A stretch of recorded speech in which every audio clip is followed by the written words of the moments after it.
নদীতে বাদ দিয়ে বাংলাদেশকে নির্যাতনকারী ভারতের একই হাল করতে যাচ্ছে চীন। বিপদ এড়াবে কিভাবে দিল্লি? গঙ্গাসাগর মেলা ঘিরে বাংলাদেশে অনুপ্রবেশ আতঙ্ক ছড়াচ্ছে ভারত। পুলিশ, কোস্টগার্ড, নৌবাহিনীর টহলে তোলপাড়। যুক্তরাষ্ট্র আর ইসরায়েলকে মোকাবেলায় ইরানে চলছে সামরিক মহড়া। শত্রুর মনে ভয় ধরাতে পারবে কি তেহরান? আসসালামু আলাইকুম, দেখছিলেন Bangla vision world news headline. এবারে বিস্তারিত। বাঁধ দিয়ে পানির প্রবাহ বন্ধ করে বাংলাদেশকে অমানবিক দুর্ভোগে ফেলা ভারত এবার পড়তে যাচ্ছে একই সংকটে। ব্রহ্মপুত্র নদ বা তিব্বতের ইয়ারলুং জাংবো নদীর উজানে বাঁধ তৈরির পরিকল্পনা হাতে নিয়েছে চীন। প্রকল্পটি ঠিকঠাকভাবে শেষ হলে এটি হবে পৃথিবীর বৃহত্তম বাঁধ, যা ভাটির দেশ ভারতে পানির প্রবাহ, পরিবেশ ও অর্থনীতির উপর দীর্ঘমেয়াদী প্রভাব ফেলবে বলে সতর্ক করছেন বিশ্লেষকরা। বিস্তারিত মির ফজলে রাব্বির ডেস্ক রিপোর্টে।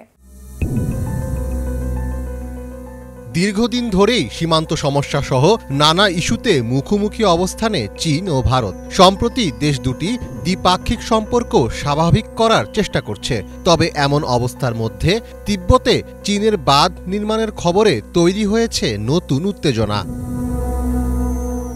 আনুমানিক 13,700 কোটি ডলার ব্যয়ে তিব্বতের ইয়ারলুং জাংবো নদীতে বাঁধ নির্মাণের পরিকল্পনা করেছে চীন। ভারত ও বাংলাদেশে এই নদী ব্রহ্মপুত্র নদ নামে পরিচিত। এটি নির্মিত হলে তা হবে পৃথিবীর বৃহত্তম বাঁধ। আর এই খবরেই এখন উদ্বিগ্ন হয়ে পড়েছে ভারত। কেননা এই বাঁধ নির্মাণ হলে তা ভারতের ভাটি অঞ্চলের পানির প্রবাহ, পরিবেশ ও অর্থনীতির উপর দীর্ঘমেয়াদী প্রভাব ফেলতে পারে। ভারত এরই মধ্যে চীনকে এ বিষয়ে তাদের উদ্বেগ জানিয়েছে।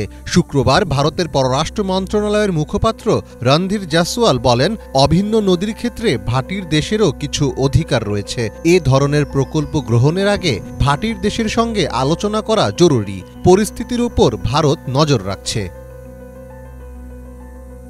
এদিকে 2 দিনের সফরে নয়াদিল্লি এসেছেন যুক্তরাষ্ট্রের জাতীয় নিরাপত্তা উপদেষ্টা জ্যাক সুলিভান। জানা গেছে তার এই সফরে ব্রহ্মপুত্র নদের ওপর চীনের তৈরি বাঁধগুলোর প্রভাব নিয়ে ভারতীয় কর্তৃপক্ষের সঙ্গে আলোচনায় বসবেন তিনি। তিব্বতের মতো কৌশলগত অঞ্চলগুলোতে বাঁধ নির্মাণ এবং প্রাকৃতিক সম্পদ ব্যবস্থাপনায় চীনের একতরফা উদ্যোগে দক্ষিণ এশিয়া অঞ্চলে চীনের প্রভাব আরও বাড়িয়ে তুলবে। ফলে ওয়াশিংটনও চীনের এই বাঁধ নির্মাণ প্রকল্পগুলোকে গভীর উদ্বেগের চোখে দেখছে। ব্রহ্মপুত্রে জলবিদ্যুৎ প্রকল্প বা এ ধরনের বড় বাঁধ নির্মাণের বিষয়টি অনেকদিন ধরেই আলোচনায় আছে। ডিসেম্বরের শেষ সপ্তাহে এই বাঁধ নির্মাণের চূড়ান্ত অনুমোদন দেয় চীন সরকার। Power construction corporation of China বলছে, এটি থেকে বছরে 30,000 কোটি কিলোওয়াট ঘণ্টা বিদ্যুৎ উৎপাদন সম্ভব হবে। বর্তমানে বিশ্বের বৃহত্তম জলবিদ্যুৎ বাঁধটিও চীনে। মধ্য চীনের 3 গর্জেস ড্যাম নামের ওই বাঁধের উৎপাদন সক্ষমতা 8,820 কোটি কিলোওয়াট ঘণ্টা। নতুন জলবিদ্যুৎ বাঁধটির উৎপাদন সক্ষমতা হবে এর 3 গুণ।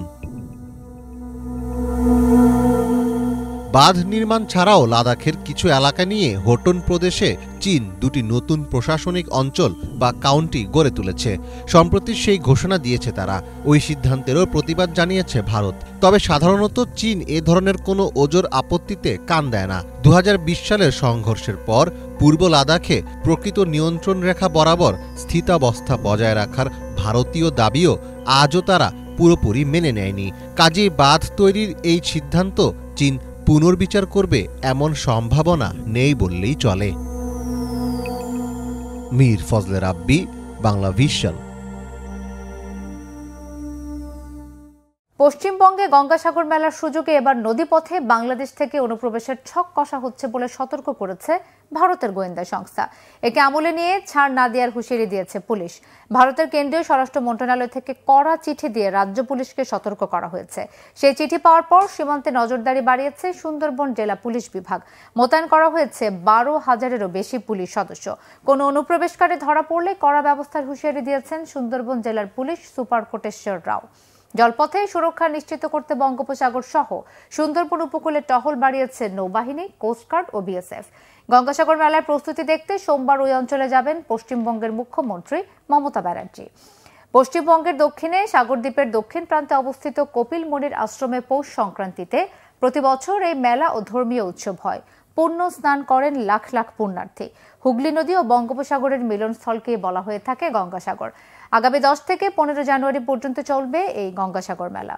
যুক্তরাজ্যে লেবার পার্টির এমপি টিউলিপ সিদ্দিকের ফ্ল্যাট কেলেঙ্কারির পর এবার ছোট বোন আজমিনা সিদ্দিক রূপন্তীকে উপহার দেয়া আরেকটি ফ্ল্যাটের সন্ধান মিলেছে।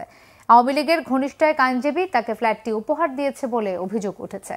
দ্য টেলিগ্রাফের প্রতিবেদনে জানা গেছে, 2009 সালে উত্তর লন্ডনের হ্যামস্টেডের ফিঞ্চলে রোডে আজমিনাকে ফ্ল্যাটটি উপহার দিয়েছিলেন বাংলাদেশি এক আইনজীবী মঈন গনি এবং হাসিনা সরকারের একজন প্রতিনিধি।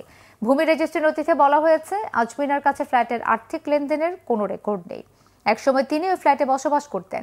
2012 সালের ডিসেম্বরে তিনি ওয়ার্কিং মেন্স শিক্ষা প্রতিষ্ঠানের পরিচালক হিসেবে যোগদান করেন। তখন কোম্পানি হাউসের ঠিকানা হিসেবে এই ফ্ল্যাটকে অন্তর্ভুক্ত করেছিলেন। 2016 সালে আজমিনার স্বামী ক্রিশ্চিয়ান পার্সিও নিজের ঠিকানা হিসেবে ব্যবহার করেন এই ফ্ল্যাটটি। আজমিনার এই ফ্ল্যাট নিয়ে টিউলিপ কোনো মন্তব্য করতে রাজি হননি। তার ঘনিষ্ঠ সূত্র জানিয়েছে, তিনি নির্দিষ্ট সময়ের জন্য তার বোনের সম্পত্তিতে বসবাস করেছিলেন। ইংরেজি নতুন বছরের শুরু থেকে গাজায় হামলা আর হত্যাযজ্ঞের তীব্রতা বাড়িয়েছে দখলদার ইসরায়েলি সেনারা। 3 দিনে হত্যা করা হয়েছে 2 শতাধিক ফিলিস্তিনিকে।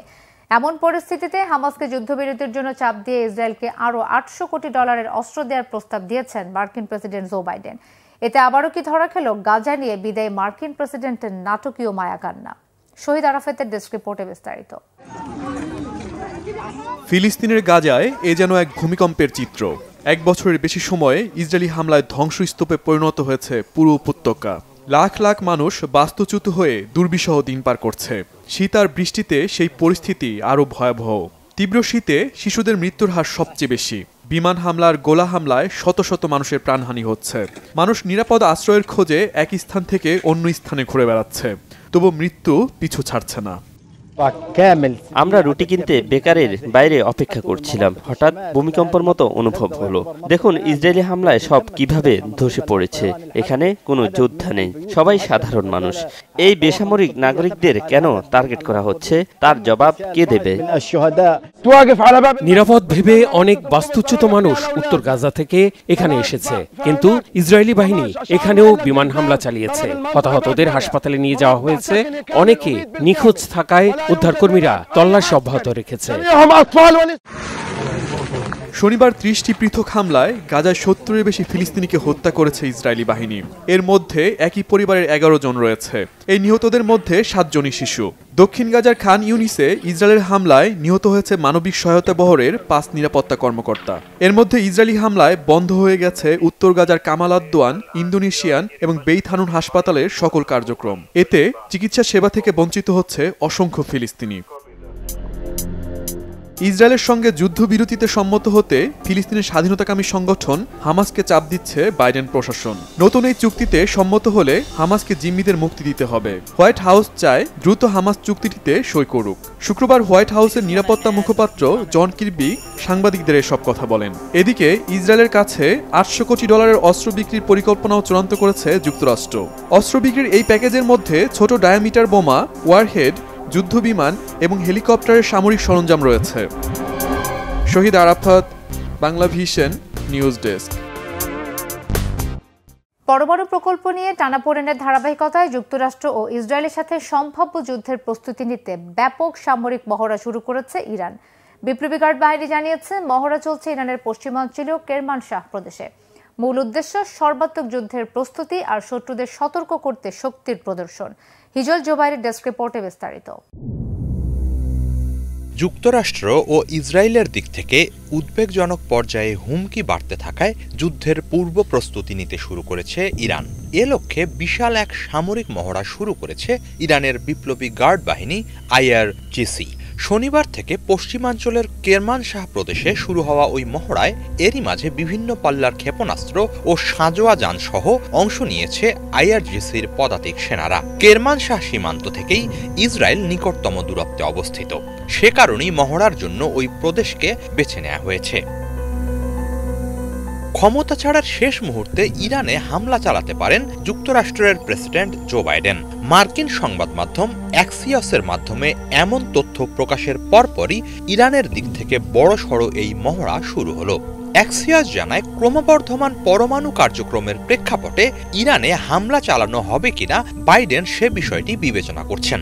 যদিও এ ব্যাপারে এখনো চূড়ান্ত কোনো সিদ্ধান্ত নেওয়া হয়নি।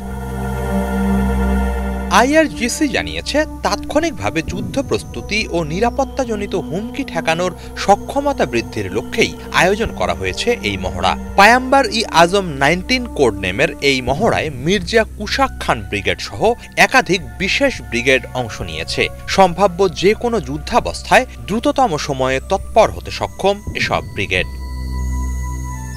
দ্রুততম সময়ে সামরিক বাহিনী ও সরঞ্জাম মোতায়েনের সক্ষমতা বৃদ্ধিও এই মহড়ার অংশ বলে জানিয়েছে IRGC। মহড়ায় ইরানের সর্বাধুনিক প্রযুক্তির বিভিন্ন অস্ত্র সরঞ্জাম ব্যবহার করা হবে বলেও জানিয়েছে তারা। বিশ্লেষকরা বলছেন, যুক্তরাষ্ট্র ও ইসরায়েলের বিরুদ্ধে প্রতিরক্ষা ও পাল্টা হামলার সক্ষমতার জানান দিতেই এ মহড়ার আয়োজন করেছে তেহরান। এটি মূলত শক্তি প্রদর্শনের অংশ। যে কোনো হামলার মুখোমুখি হলে ইরান যে ছাড় দেবে না, এটি তারই বার্তা। একই সাথে ক্ষেপণাস্ত্র সহ নিজেদের সামরিক সক্ষমতা বাড়ানো এবং পরমাণু প্রকল্প নিয়ে কোনো আপোষ করবে না, সেই বার্তাও দিচ্ছে IRGC। বরং সব ধরনের সক্ষমতা আরও বৃদ্ধির পক্ষেই মত IRGCর বড় একটি অংশের কর্মকর্তাদের। যুক্তরাষ্ট্র ও ইসরায়েলের সাথে উত্তেজনা বেড়ে চলায় এ ব্যাপারে তারা আরও অনড় অবস্থানের দিকেই যাচ্ছে। এরই মাঝে যুক্তরাষ্ট্র ইরানে হামলা চালাতে পারে অ্যাক্সিয়াসের মাধ্যমে এমন তথ্য সামনে আসায় পরিস্থিতি আরও জটিল হয়ে উঠছে বলে অভিমত বিশ্লেষকদের। অ্যাক্সিয়াস জানায়, যুক্তরাষ্ট্রের আশঙ্কা মধ্যপ্রাচ্যের বর্তমান পরিস্থিতি ও যুক্তরাষ্ট্রে ক্ষমতার পালাবদলের অন্তর্বর্তী সময়ের সুযোগ নিয়ে তেহরান পরমাণু অস্ত্র তৈরির কার্যক্রম গতিশীল করতে পারে। এ প্রেক্ষাপটে দেশটির পরমাণু স্থাপনাগুলোতে হামলা চালানো যায় কিনা সে বিষয়ে বাইডেনের সাথে আলোচনা করেছেন হোয়াইট হাউসের national security adviser Jake Sullivan. আন্তর্জাতিক পরমাণু শক্তি সংস্থা IAEA এর সর্বশেষ তথ্য মতে ইরানের হাতে বর্তমানে 60% পরিশোধিত ইউরেনিয়াম মজুদ আছে। পরমাণু অস্ত্র তৈরির জন্য 90% পরিশোধিত ইউরেনিয়াম প্রয়োজন। চাইলে কয়েক সপ্তাহের মধ্যেই ইরান তা অর্জন করে পরমাণু অস্ত্র বানাতে পারে। হিজল জোবায়ের, বাংলা ভিশন। বিদেশে ভ্রমণে কেনাকাটার সময় হাতে এলো $100 নোট, যা নিখুঁত মনে হলেও জাল। একসময় ব্যাপক আলোড়ন তুলেছিল এই জাল ডলার বা সুপার নোট। উৎস খুঁজতে গিয়ে ঘাম ছুটে যায় চৌকস মার্কিন গোয়েন্দাদেরও। ইরান, লেবানন, সিরিয়া সন্দেহের তালিকায় থাকলেও তদন্তে বেরিয়ে আসে উত্তর কোরিয়ার নাম। ফাঁস হয় মার্কিন ডলারের আধিপত্য ধ্বংসের জন্য এই অপকর্মের প্রত্যক্ষ মদত ছিল উত্তর কোরিয়া সরকারের। সুপারনোট কেলেঙ্কারি নিয়ে হাফিজুল ইসলামের ডেস্ক রিপোর্টে বিস্তারিত। 1989 সালের ডিসেম্বর ফিলিপাইনের কেন্দ্রীয় ব্যাংকে জমা পড়ে একটি $100 নোট। ব্যাংক কর্মচারীর সন্দেহ হলে ডলারটি পাঠানো হয় আমেরিকায়। আধুনিক ল্যাবে ফাইবার অ্যানালিসিস, আল্ট্রাভায়োলেট রে সহ নানা পদ্ধতিতে নোটটি পরীক্ষা করে মার্কিন যুক্তরাষ্ট্রের সিক্রেট সার্ভিস। শক্তিশালী ম্যাগনিফাইং গ্লাস নিয়ে ইঞ্চি বাই ইঞ্চি পর্যবেক্ষণের পর তারা খুঁজে পান সূক্ষ্ম দুটি পার্থক্য। বুঝতে পারেন নকল হলেও এটি কোনো সাধারণ নকল না, বরং আধুনিক জালিয়াতির ইতিহাসে সবচেয়ে নিখুঁত ধোঁকা। তখনই তৎপর হয়ে ওঠে মার্কিন গোয়েন্দারা। প্রশ্ন ওঠে, কারা তৈরি করছে এমন নিখুঁত জাল নোট? আমেরিকান অর্থনীতি ধ্বংসের এমন খেলায় নাটের গুরু কে? সাধারণ চোখে বোঝার উপায় নেই এমন জাল নোট সুপার নোট নামে পরিচিত। এই ধরনের জাল টাকা ছাপাতে ব্যবহার হয়েছিল উন্নত প্রযুক্তির ইন্টালিও নামের বিশেষ প্রিন্টার। সাধারণত কোনো দেশের সরকার ও রাষ্ট্রীয় সংস্থাগুলোর কাছেই থাকে এই ধরনের প্রিন্টিং মেশিন। সেই সূত্র ধরে মার্কিন গোয়েন্দারা বুঝতে পারে যুক্তরাষ্ট্রের শত্রু এমন কোনো রাষ্ট্রে সরকারি মদদে চালানো হচ্ছে নকল ডলার তৈরির অপারেশন। প্রথমে সন্দেহ করা হয় ইরানকে, কারণ মার্কিনীদের জাতশত্রু তেহরানের কাছে তখন ছিল ইন্টালিও প্রিন্টার। লেবানন ও সিরিয়ার উপরও পরে সন্দেহ। দফায় দফায় তদন্তের পর সামনে আসে রহস্যময় দেশ উত্তর কোরিয়ার নাম। কিন্তু কেন এমন পদক্ষেপ নিয়েছিল কিম জং উনের দেশ? ডলার ছাপিয়ে কি করতে চাইছিল তারা? 1990-এর দশকে সোভিয়েত ইউনিয়নের পতনের পর তেল রপ্তানি বন্ধ হয়ে গেলে ভয়াবহ অর্থনৈতিক সংকটে পড়ে উত্তর কোরিয়া। শুরু হয় বিকল্প উপায়ে বৈদেশিক মুদ্রা অর্জনের চেষ্টা। গড়ে তোলা হয় অফিস 39 নামের একটি গোপন সংস্থা। মাদক পাচার, অবৈধ অস্ত্র ব্যবসার পাশাপাশি তারা গোপনে ছাপাতে শুরু করে নকল ডলার। মার্কিন সিক্রেট সার্ভিসের তদন্তে বেরিয়ে আসে উত্তর কোরিয়ার পিয়ংসং শহরে প্রিন্টিং 62 নামের একটি গোপন কারখানা পরিচালনা করে রাষ্ট্রীয় গোয়েন্দা সংস্থা। সেখানেই ছাপানো হয় নতুন ধরনের জাল সুপার নোট। বিশ্বের বিভিন্ন দেশে সেই সময়ে উত্তর কোরীয় কূটনীতিকদের কাছ থেকে উদ্ধার করা হয় নিখুঁত সব নকল ডলার। হংকং, রাশিয়া ও কম্বোডিয়ায় ধরা পড়া ক্রিমিনালদের কাছ থেকেও পাওয়া যায় সুপার নোট।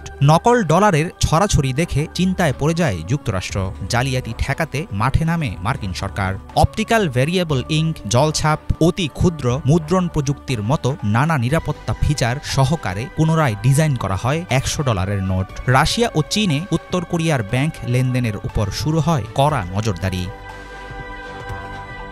বিশ্বের সবচেয়ে ভয়ঙ্কর ডলার জালিয়াতি ধরা পড়লেও হাল ছাড়েনি উত্তর কোরিয়া। 2013 সালের পর কমে যায় সুপার নোটের হার। সাইবার ক্রাইমের দিকে ঝুঁকে পড়ে কিম জং উনের দেশ। 2016 সালে বাংলাদেশ ব্যাংকের $81 মিলিয়ন রিজার্ভ চুরি এবং 2022 সালে ক্রিপ্টোকারেন্সি গেম থেকে $620 মিলিয়ন লুট। এমন সব অপরাধে পাওয়া যায় নর্থ কোরিয়ার জড়িত থাকার প্রমাণ। পরবর্তীতে উত্তর কোরিয়া ছাড়াও বিশ্বের বিভিন্ন দেশ থেকে পাওয়া গেছে সুপার নোট প্রিন্টিংয়ের খবর। তাই বিদেশ ভ্রমণ কিংবা কোনো কারণে ডলার কিনতে গিয়ে সতর্ক না হলেই পড়তে পারেন বিপদে।